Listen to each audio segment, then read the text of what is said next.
Legends! Impact! Dingin banget. Bicara apa sampai singkat ya. Jadi coba lah. Oke, bisa nada. Assalamualaikum warahmatullahi wabarakatuh. Kembali lagi channel Perasaan Desa 112. Ini aku nggak tahu bakal bisa bahasnya singkat atau enggak ya, tapi mudah-mudahan bisa kan aku akan dikejar waktu, jadi aku coba bahas sesingkat mungkin aja kali ya. Jadi langsung aja aku bahas Kamar Desetsu episode ke-5 ya katanya. Ya ini lanjutan dari misi yang kemarin, yaitu Protect the VIP Bride, alias melindungi pengantin VIP. Dan ini ya masih melanjutkan yang kemarin perihal Baku yang tiba-tiba kebingungan gara-gara ternyata dia menemukan fakta kalau si pemilik mimpi pemilik pernikahan itu ternyata adalah si Miyuki. Dia bingung dan akhirnya karena dia bingung juga akhirnya malah bikin dia itu lengah dan akhirnya si Chronecker-nya kabur di sini. Ya meskipun dia sempat kena beberapa satu finishingnya si Zetsuki si kambing ya, cuma dia akhirnya berhasil kabur di sini. Dan setelah dia menyelamatkan Miyuki dan juga akhirnya bikin mengembalikan posisi dunia mimpinya seperti semula, kan sempat dijukir balikin kan sama si Chronecker. Dia coba itu semua selesai, ada dia juga coba tanyain si Miyuki coba diinterogasi sama si Baku perihal terhadap kok dia bisa punya pemikiran untuk menghancurkan mimpi menghancurkan pernikahannya sendiri gitu di mimpinya. Ya di sini si Miyuki bilang kalau dia itu sebenarnya nggak pengen hal itu terjadi, nggak pengen pernikahan sendiri hancur. Dia kayak kayak dia cuma merasa gugup atau khawatir gitu akan sesuatu gitu. Kalau dia sih kayak gitu ya. Yang aku mikir sih kalau dari kata-katanya mungkin ya ini kayak semacam kayak semacam kekhawatiran pengantin baru gak sih? Ya ini mungkin kalau bagi yang udah kalau ada Virgo dan nikah mungkin juga ada beberapa yang relate sama ini ya, hal kayak rasa gugup atau rasa cemas yang dirasakan waktu mau nikah pertama kali mau nikah gitu. Biasanya kan ada kayak gitu kan beberapa orang itu. Nah mungkin kecemasannya soal itu. Aku awalnya mikir gitu, tapi nanti jawabannya nanti bakal sendiri. Jadi sementara aku mikirnya gitu dulu pas awal nonton. Jadi pas di tengah-tengah penjelasannya itu tiba-tiba kan pasti Baku noleh ke arah ke arah luar gereja. Dia kayak ditampakkan sebuah tempat seperti kayak sebuah taman yang ada pohon gede itu. Dan ada sama si Baku kan difoto sama dia pakai sensor kamera. Dan habis itu udah dia bangun dan pas dia bangun itu kayak pas dia bangun dia mendapati kalau jendela kamarnya udah kebuka, bahkan lemari kamarnya yang jadi aksesnya dia buat masuk ke markas rahasia dia juga ikut kebuka. Dan pas diperiksa, kok ternyata di dalamnya ada si Pak Fujimi sama Nagumo yang ternyata udah dari semalam menyelinap ke sana.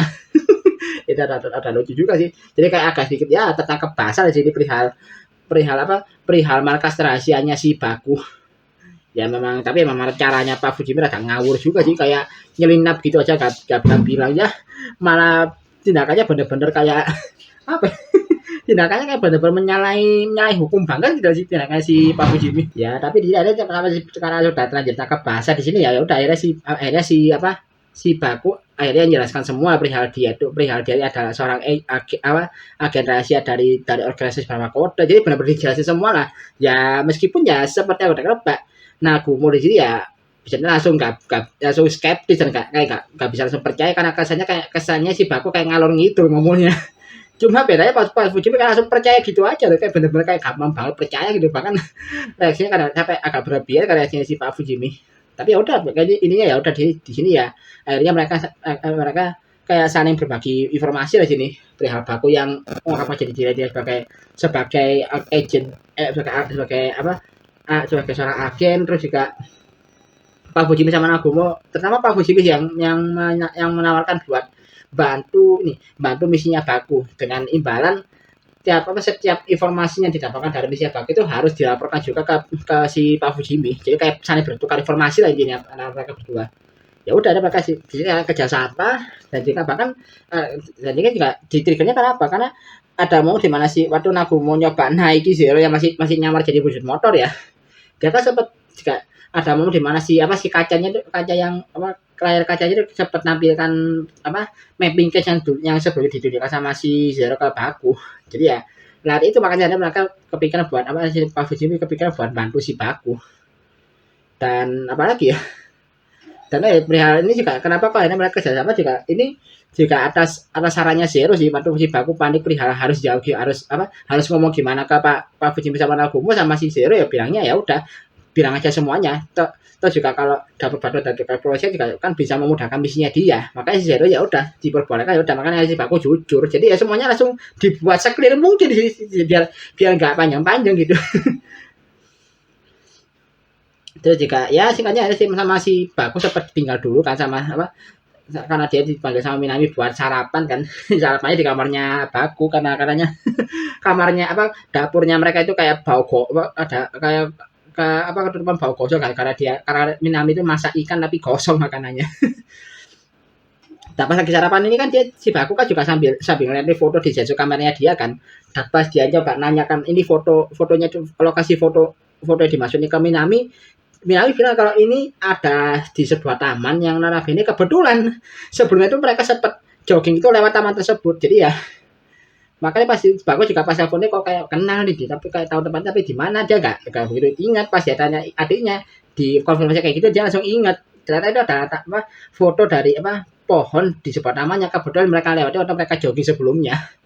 Dan akhirnya di sini kan ada si jadi kan akhirnya informasi juga disampaikan sama Baku ke Pak Fujimi dan juga Nagumo dan mereka kayak saling berbagi misi gitu kayak di mana si Pak Fujimi sama Nagumo itu nyari informasi sendiri perihal misi yang dilakukan sama Baku ini terus dikasih Baku itu juga akhirnya berangkat ke taman Satonomori ya namanya itu buat lihat langsung ke sana kayak gimana dan gak pakai bahasa basi begitu dia datang ke sana dia langsung ketemu sama Miyuki. Jadi ya waktu dia tanya soal waktu dia sempat ada ngobrol singkat antara Miyuki sama si Baku meskipun ya Miyuki nggak ingat soal Baku ya wajar sih dia nggak ingat karena kan memang ketemunya di mimpi gimana ya orang kalau mimpi kan juga bisa langsung lupa mimpinya apa kan jadi ya wajar dia nggak ingat. Tapi dia ada momen di mana si Miyuki sempat bilang kalau pohon ini menyimpan kenangannya bisa dibilang benar-benar nempel banget di kepala Miyuki. Kenangan yang biasanya bukan kenangan yang indah tapi kenangannya benar-benar berharga banget bagi dia gitu. Nah ini makanya ada si Baku kayak kepikiran kan putaran ini dan pas dia balik kan dia langsung ketemu sama si Pak Fujimi sama Nagumo yang lagi prepare karena mereka memang jadikan tepatnya Baku sebagai kantor divisi kasus aneh kan sekarang. Dan di sini kayaknya si Nagumo itu ngasih hasil investigasinya dia kan memang kan karena kejadian ini bisa juga ada hubungan dengan kasus di mana ada bulu gagak yang tersebar secara gak wajar di dalam gereja kan yang akhirnya dikonfirmasi kalau itu adalah black case. Nah pas si Nagumo menjadi soal hal-hal berhubungan sama mimpi yang dia lihat sebelumnya dia mendapati kalau ternyata si Miyuki ini ya ini sesuai dengan yang dia sama Baku perihal Miyuki adalah anak seorang perdana menteri terus juga suaminya dia yang adalah seorang anak pengusaha konglomerat yang punya pengaruh gede ya juga bisa dibilang ayahnya itu adalah ketua tim biasanya kayak ketua tim sesnya dari perdana menteri dari ayahnya Miyuki ya jadi belajar ketua tim sesnya yang katanya nih di sini bisa dibilang kayak jika hubungannya mereka itu sempat dicurigai antara ayahnya Miyuki sama ayahnya Koki ini kayak dicurigai karena ada kecurigaan perihal praktek suap di dalamnya nih jadi kayak pernikahannya kayak misalnya ada embel-embel praktek suapnya lah katanya jadi memang kayak sedikit curiga ke sana gitu. Dan perihal foto pohon yang dilihat sama yang di foto sama Baku ya si Nagumo juga mendapati informasi yang cukup relate sama foto tersebut yaitu ada kejadian sekitar berapa tahun yang lalu gitu kalau salah sekitar 15 tahun sekitar berapa tahun yang lalu ada kejadian di mana ada seorang anak perempuan remaja yang jatuh dari pohon. Nah ternyata si anak perempuan jatuh dari pohon itu adalah si Miyuki yang masih SMP dan waktu itu di kejadian itu orang pertama yang nolong Miyuki yang baru saja jatuh dari pohon adalah si Ippei. Nah dari situ makanya ini bisa dibilang ya disimpulkan dari situlah si Ippei sama Miyuki jadi berteman dekat karena ya jadi mereka ketemu pertama kali di situ. Di sini sama si dan kayak melihat perihal pernikahannya Miyuki sama Koki terus juga perihal fakta kalau Miyuki sama Ippei mau dapat teman sejak lama. Jadi kayak si Pak Fujimi langsung nyimpulin kalau ini ada semacam ada bau-bau cinta segitiga lah di sini yang notabene jadi penyebab mimpi buruknya Miyuki. Ya disimpulnya kayak agak sedikit ya gimana ya? Disimpulkannya kayak agak sedikit tergesa-gesa tapi kalau dipikir-pikir cukup make sense lah ya dalam beberapa hal. Tapi ya lihat dulu aja nanti kenyataannya kayak gimana perihal apa kenyataan kasusnya kayak gimana.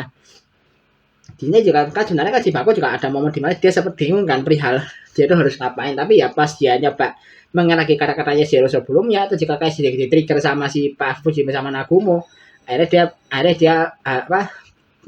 dia bisa menghilangkan keraguannya dia dan udah dia langsung balik ke keluarga buat tidur dan akhirnya masuk lagi ke mimpinya Miyuki dan di mimpi dia ketemu lagi sama Nemo kan dan di sini Nemo langsung bilang kalau sebenarnya sih apa kalau acara pernikahannya itu sudah selesai sudah berjalan lancar dan sudah selesai sehari sebelumnya jadi udah lancar dan di hari itu kebetulan di mimpinya itu si Miyuki sama si Koki itu memang lagi berencana ini lagi melakukan perjalanan bulan madu ini juga relate sama di dunia nyata sih dimana kan ada scene dimana kalau di relate itu ada Koki sama Miyuki juga lagi duduk kayak di rumahnya mereka di teras rumahnya mereka buat membicarakan soal perjalanan bulan madu kan katanya kalau dari penjelasan Nemo sih katanya ini mereka berdua mau bulan madu ke luar negeri pakai pesawat nah di sini akhirnya karena dari kata-kata ini ada si Baku tuh kayak menyadari jawaban dari misteri yang ada di episode ini perihal alasan dibalik mimpi buruknya si Miyuki dan berbekal dari feelingnya itu tadi ada si Baku itu langsung bergegas ke taman Satonomori tadi tapi di mimpi ya dan jika dia mendapati tepat di pagar namanya itu ada muncul sebuah pintu dan yang gak lain adalah pintu itu adalah pintu hatinya Miyuki nah itu dimasukin sana dan benar ada sekitar 2 pintu ya di dalam itu ada sekitar 2 pintu yang dimana salah satunya sudah terbuka yang terbuka itu nggak salah pintu yang isinya itu ada gerejanya kebalik jadi yang kejadian di episode sebelumnya itu terus yang pas di pintu keduanya masih tertutup kan nah pas diintip sama si Baku dari lubang pintunya dia mendapatkan kalau di dalam pintunya itu ada penampakan sebuah landasan pacu lah kayak landasan pacu sebuah bandara nah di sini pas ada kan di sini kan ada si Baku dapat jawabannya dan pas dia mau menjajah ke sana dan dia kan sudah diteleport ke markas kode kan jadi dia juga akhirnya jelasin ke Zero kalau ternyata yang alasan kenapa si Miyuki itu bermimpi pernikahannya itu dirusak itu bukan karena keinginan dia itu kayak tapi ini ternyata ada hubungan sama kecemasannya dia perihal rencana liburan bulan madunya dia sama suaminya kan dia berencana buat liburan ke luar negeri pakai pesawat kan nah di sini waktu nyinggung soal pesawat ini kan si Miyuki kayak ekspresinya kayak ekspresi takut gitu kan ternyata terjawab kalau Miyuki itu menderita akrofobia.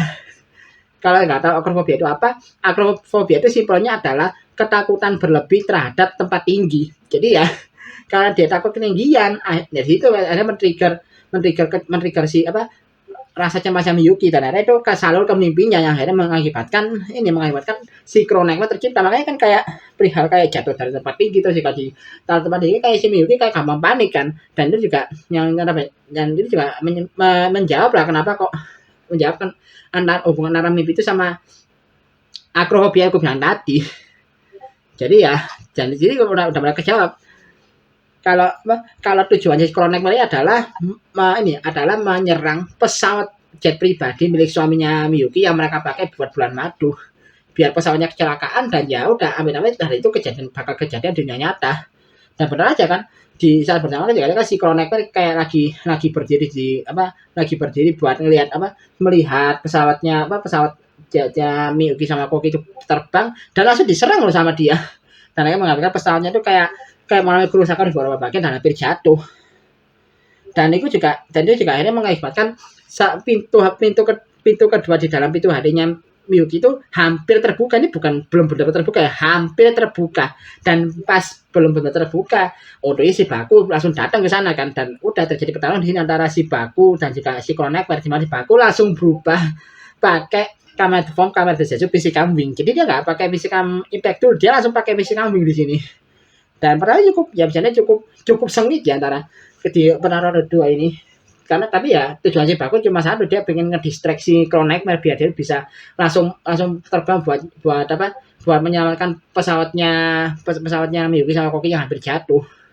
Dan pas dia udah sampai sana langsung dia langsung nyoba caption kedua dia itu si Stream Caption dan muncul di sini form baru dari Kamen Zetsu satu lagi yaitu Kamen Zetsu Technolom Stream yang di sini langsung digunakan sama Baku buat memanipulasi hembusan angin di sekitarnya untuk menstabilkan posisi pesawatnya Miyuki sama Koki hampir jatuh. Jadi karena arah hembusan anginnya itu dikendalikan sama kekuatannya si Zetsu Technolom Stream, akhirnya si pesawatnya nggak jadi jatuh kan pesawatnya udah mau jatuh ke laut kan. Nah, karena distabilkan sama kekuatan Zetsu Technolom Stream tadi, akhirnya pesawatnya nggak jadi jatuh, bahkan sampai dibuat surfing sama si Zetsu. Itu agak random aja sih. Dan di sini ya udah terjadi peperangan di udara lagi antara si Zetsu Technolom Stream sama si Crown Nightmare. Dan di sini benar-benar Crown Nightmare dibuat kewalahan. Nah, jika Zetsu kan lagi-lagi pakai senjata dia akan pakai Breakdown Setzer kan, ternyata di sini juga cukup unik loh. Aku kira ya, selama ini aku ngira ya, kalau misalnya Zetsu berubah form, itu senjata juga bakal otomatis ikut berubah wujud. Ternyata enggak loh. Jadi di sini juga ada momen di mana si Kamen Zetsu Technology ini masih bisa tetap pakai Breakdown Setzer dalam mode pedang. Jadi ya, kalau mau diubah jadi jadi gun mode ya harus diubah manual. Jadi nggak otomatis berubah pas si Zetsu pakai form itu. Jadi cukup unik sih di sini. Jadi pas apalagi jika pas dia pakai Zetsu Technolom Stream pakai Breakdown Setzer yang gun mode ya, itu tembakannya benar-benar akurat banget loh, sampai si Connect-nya berkali-kali kena tembakannya. Dan udah di sini ada si Baku itu menggunakan kekuatan manipulasi udara dia buat ngurusi Crown Nightmare di sebuah kayak sangkar energi gitu yang dimana memang gerakannya Zetsu pas dia bikin kayak mengendalikan angin tuh kayak itu bener-bener kayak avatar banget, jadi kayak airbending aja, tiba-tiba jadi airbender aja si Zetsu. Itu cukup unik sih gerakannya. Dan udah si Crown Nightmare terkurung, dan jika si Zetsu Technology langsung nge-finishing pakai Breakdown Setzer dia yang udah dipasang sama Steam Caption, pakai finishingnya namanya Breakdown Ballet ya, nama finishingnya. Udah dikasih finishing, kalau udah si Crown Nightmare-nya, dan akhirnya pintu hadinya nggak jadi kebuka. Jadi hitungannya ya si Miyuki selamat di sini, mission complete. Saya simpel itu loh. Meskipun ya secara actionnya ya oke, lumayan lah, not bad. Jadi udah sini akhirnya juga di real life-nya juga ternyata Koki juga akhirnya mengubah rencana liburannya mereka. Jadi kayak mungkin mereka pergi ke tempat yang nggak harus naik pesawat lah intinya. Jadi mereka nggak jadi di luar negeri karena dia ternyata akhirnya si Miyuki bilang ke Koki perihal dia yang ternyata takut ketinggian itu. Jadi akhirnya sama si Koki ya inisiatif dia langsung ganti destinasi bulan madunya mereka lah. Dan mereka ada berangkat bulan madu, diikuti juga dengan si IP yang juga ngelihat dari jauh sambil dia bilang selamat ya. Jadi kayak wow, dia kayak ini, ternyata sampai waktu dia sempat didatangi cara sama si Pak Fuji, dia bilang katanya dia nggak masalah, dia bakal mengikhlaskan Miyuki karena dia mikir selama Miyuki bisa bahagia itu sudah lebih dari cukup buat dia. Anjay, gentleman kali kau bro. Keren loh di sini si IP. Jadi kayak tipe dia udah legowo dan bener-bener lapang dada banget. Wah itu keren sih, gentleman banget si IP. Meskipun ada momen kocak sih dimana kayak si Pak Fuji tiba-tiba kayak data sok akrab gitu, itu kocak sih. Dan ini yang kenapa jadi kejutan terbesar ya, bisa jadi kejutan terbesar di episode 5 ini, yaitu perihal Nox yang akhirnya muncul di akhir episode, di mana dia itu kayak ngajin pegang buku yang di dalam buku itu, satu halaman buku itu ada semacam lambang yang menunjukkan ya masing-masing itu melambangkan tubuh, peradaban, jiwa, dan dimensi. Itu nggak salah jiwa itu warna ungu ya, jadi kayak yang lambang warna merah itu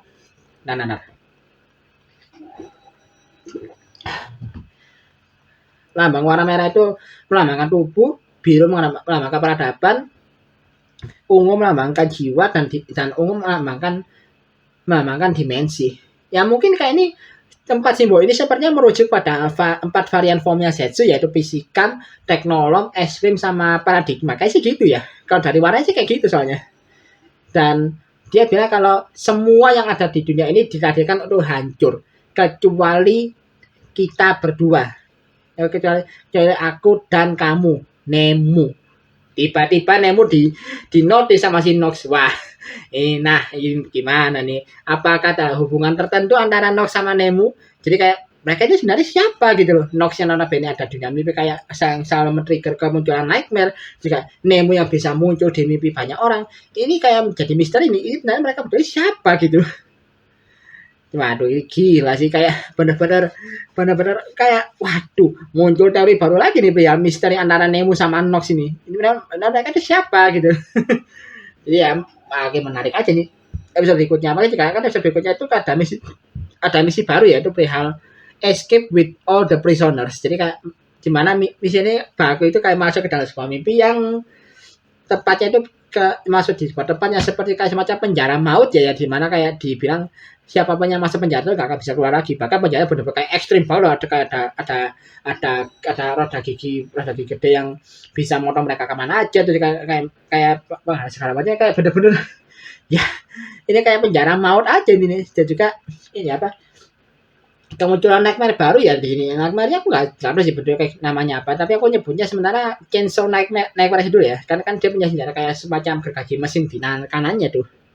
Lalu juga sepertinya ya di episode berikutnya tuh bakal bahas soal masa lalunya Nemu ya. Mungkin bakal kayak perihal apa katanya Nemu sepertinya bakal mulai digali di episode berikutnya. Aku pikir gitu ya. Dan juga bakal ada lagi interaksi lanjut antara Baku sama Nox. Dan kemunculan dua form baru yang merupakan varian dari teknologinya itu teknologi machinery dan juga teknologi projection. Langsung dikebut loh dua variannya teknologi ini. Sepertinya kayak benar-benar semuanya bakal dikebut. Jadi ya kalau kayak gini ya feelingku sih untuk dua varian lagi ya yaitu Extreme sama Paradigma juga kayaknya nggak bakal lama lagi bakal didapetin semua sih feelingku. Dan ya sekali lagi belum ada tanda-tanda kemunculannya Nox Knight. Sampai sekarang aku juga dari kemarin aku nonton tuh mesti aku nonton sampai akhir itu masih sambil juga mantau nih ada kisi-kisi kemunculannya Nox Knight atau enggak ini. Sampai sekarang belum ada loh. Bener-bener belum ada apa tanda-tanda kalau Nox Knight bakal debut dalam waktu dekat. Jadi kayaknya masih lama sih debutnya ya. Ya kayaknya kalau begitu aja bahasanya. Jadi ya sebagai penutup misi kedua penutup misi ya cukup bagus meskipun kayak bisa dibilang kayak apa ya kayak alasan kayak bisa dibilang kayak cara eksekusinya cukup simpel kayak benar-benar dibuat simpel banget gak aneh-aneh tapi ya not bad selama eksekusinya masih rapi ya aku tetap bisa enjoy lah meskipun ya memang agak sedikit bikin gregetan ya tindakannya si Pak Fujimi yang kayak agak sedikit berlebihan di episode ini dikit doang. Jadi ya mungkin kayak gitu aja bahasanya aku juga ini aku mau bahas macam-macam karena untuk minggu ini aku sepertinya bakal sibuk banget ya karena aku memang ada kerjaan di luar YouTube yang bisa kerjanya itu benar-benar padat banget jadi aku nggak bisa aku tinggal buat ngedit jadi aku mau bahas ini secepat mungkin aja biar bisa segera biar nggak ada tanggungannya lah jadi ya coba aja lah nanti aku bakal edit kayak gimana dan tunggu aja nanti episode kayak gimana perihal kemunculan dua form barunya varian teknologi nanti. Jadi udah sekian dulu video kali ini. Like dan share video kali ini. Silahkan juga channel podcast pada mau channel ini. Kalau ada mau kalian koreksi atau mau kalian tambahkan juga bisa ditulis kolom komentar. Dan kalau mau kasih juga nama juga bisa klik link traktir atau klik link sawarnya di kolom deskripsi di bawah. Ada kata Assalamualaikum warahmatullahi wabarakatuh. Salam dari Pak Hanis 412.